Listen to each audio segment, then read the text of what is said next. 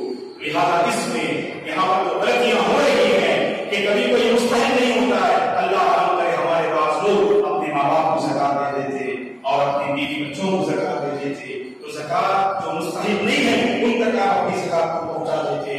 جن کی کفالت کرنا آپ کے ذمے میں ہے، جن کو پالنا پوسنا آپ کے ذمے میں ہے، ایسے لوگوں کو زکات نہیں دینی چاہیے لیکن آپ دے دیتے ہیں. یہ سب جو غلطیاں ہوتی ہیں انشاءاللہ ان غلطیوں پر ہم قابو پا سکتے ہیں. اس دارالعلوم رحمت کی جو گئی ہے بیت الزکات کے ذریعے سے انشاءاللہ آپ کو پوری تعلیم دی جائے گی آپ کے مال میں زکات کتنی واجب ہوتی ہے. اور ہمارے پاس 2 فہرست ہوں گی انشاءاللہ، ایک مالدار لوگوں کی فہرست اور دوسری فہرست ہمارے آس پاس کے علاقے میں جو محتاج اور ضرورت مند ہیں تو ان لوگوں کی بھی فہرست ہوگی انشاءاللہ. اور آپ کی جو زکات ہے، آپ کا جو مال ہے، اللہ کی قسم مستحق لوگوں تک ضرور زکات پہنچے گی. تو لہٰذا میں مالدار احباب سے اپیل کرتا ہوں کہ آپ آگے بڑھیے، اس بیت الزکات کا سپورٹ کیجیے، اس بیت الزکات کا سپورٹ کیجیے. اگر سنجیدگی سے اگر ہم نے اس کا سپورٹ کیا اور آس پاس کے لوگ بھی اگر اس پر عمل کرنا شروع کر دے اور جلد انشاءاللہ پیرنٹ میں ایسا دور آئے گا کہ ہر جگہ سے غریبی کا خاتمہ ہو جائے گا، ہر جگہ سے مسائل کا خاتمہ ہو جائے گا. آج ہم دیکھ رہے ہیں اس اجتماعی زکات سسٹم نہ ہونے کی وجہ سے ہمارے مسائل حل نہیں ہو پاتے ہیں. افسوس کی بات ہے، شرم کی بات ہے، ہمارے بعض مسلمان سود کا دروازہ کھٹکھٹاتے ہیں، سود کا راستہ اختیار کرتے ہیں. کون ہے ذمہ دار دوستو؟ ہم مسلمان مالدار اس کے ذمہ دار ہیں. ہم نے کوئی ایسا سسٹم قائم نہ کیا جس سے ہمارے مسائل حل ہو سکیں، جس سے ہماری پریشانیاں دور ہو سکیں. لہٰذا میں آپ تمام سے اپیل کرتا ہوں، یہ دونوں بڑی اہم کڑیاں ہیں، ایک بڑی خانہ اور دوسرے ہے بیت الزکات. دونوں پہ توجہ دیا کیجیے آپ. بیت الزکات سے انشاءاللہ غریبی کا خاتمہ ہوگا.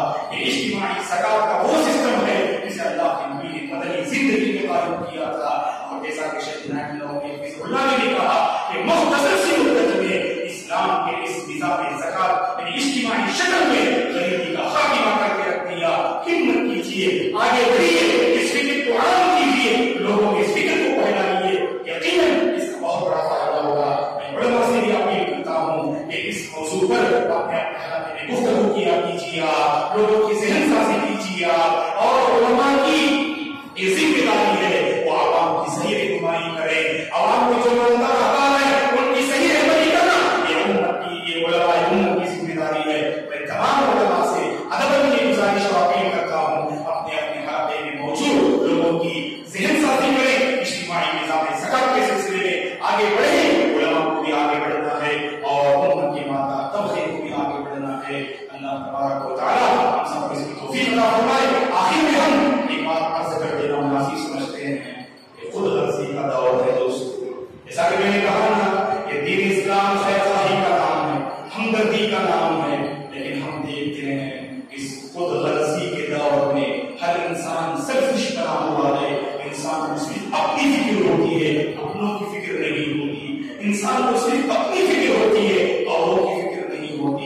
ایسے خود غرض نہ ہوتے، ایسے خود غرض نہ ہوتے.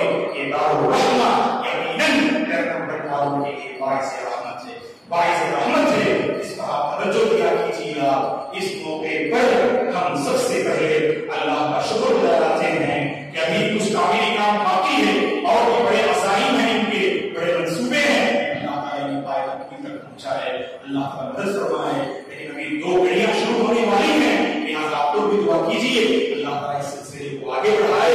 آنے والی ہر رکاوٹ کا اللہ تعالیٰ مقابلہ کرنے کی ذمہ داروں کو ہمت دے اور اس فکر کو عام کرنے کی توفیق عطا فرمائے. اس موقع پر نہیں چاہتے ہیں نام لینا، لیکن پھر بھی میں بطور مثال کے نام دینا مناسب سمجھتا ہوں کہ ہمارے ممبئی سلیم صاحب اللہ جزائے خیر دے. آپ کو معلوم ہونا چاہیے کہ دارالرحمہ کے لیے انہوں نے اپنی 2400 اسکول پر مشتمل اپنی زمین کو انہوں نے اس انعام وقف کیا تھا. واللہ انہوں نے نہیں کہا کہ انعام آپ کے سامنے لیا جائے، لیکن ہم لیتے ہیں دوستوں تاکہ ہمارے اندر بھی ایسی مثالیں ہم قائم کرنی چاہیے. اللہ ان جزائے خیر دے، اللہ ان کی کمائی میں برکت دے، اللہ ان کے مسائل کو حل فرمائے، اللہ تعالیٰ انہیں خوش رکھے، آباد رکھے. اللہ تعالیٰ ان کی اس وقت شدہ زمین کو ان کے حق ذخیرے آخر بنائے. اللہ تبارک و تعالیٰ اس عمارت کو قائم کرنے میں جتنے وسیع نے کام کیا، اللہ سب کی خدمات قبول فرمائے. سب کی کمائی میں اللہ برکت دے، سب کی روزی میں اللہ برکت دے، سب کے گھریلو مسائل کو اللہ حل فرمائے، آسان فرمائے. گھروں میں اللہ برکتیں نازل فرمائے، گھروں میں اللہ برکتیں نازل فرمائے. اللہ ہماری کمائی کو حلال فرمائے، حلال روزی اختیار کرنے کی اللہ ہم سب کو توفیق عطا فرمائے اور حلال اور جائز راستوں میں مال کو خرچ کرنے کی توفیق عطا فرمائے. اور بھی جو ضروریات ہیں ہم تمام سے اپیل کرتے ہیں حضرات و خواتین سے کہ آپ اس دارالرحمہ کا تعاون کیجیے. ہم تعاون کی اپیل کرتے ہیں اور بھی بڑے منصوبے ہیں اس کے اور بڑے تکمیل تک مزید پہنچنے کے لیے کچھ اخراجات کی ضرورت ہے. لہٰذا تمام سے ہم تعاون کی اپیل کرتے ہیں. اللہ تبارک و تعالیٰ اس دارالرحمہ کو آباد رکھے، اس کے ذریعے سے انسانیت کی خدمت دینے کی اللہ تعالیٰ توفیق عطا فرمائے. جتنے لوگوں نے اس پر تعاون کیا ہے اللہ سب کے تعاون کو قبول فرمائے. تمام محسنین کو بہتر بدلا اللہ دنیا و آخرت کا عطا فرمائے. اللہ ہم سب کو سکون زندگی نصیب فرمائے، شین والی زندگی نصیب فرمائے، برکتوں والی زندگی نصیب فرمائے، امن والی زندگی نصیب فرمائے، ایمان والی زندگی نصیب فرمائے. اللہ جب تک اس دنیا میں ہمیں باقی رکھے، پرامن زندگی پر اللہ باقی رکھے. جب اللہ ہمارا خاتمہ فرمائے، اس کی امن و شانتی پر اللہ خاتمہ نصیب فرمائے، ایمان پر اللہ خاتمہ نصیب فرمائے، تقوی و الہیت پر خاتمہ نصیب فرمائے. آمین. ہم تمام کا شکریہ ادا کرتے ہیں. قولوا قولی هذا واستغفر الله لي ولكم ولسائر المسلمين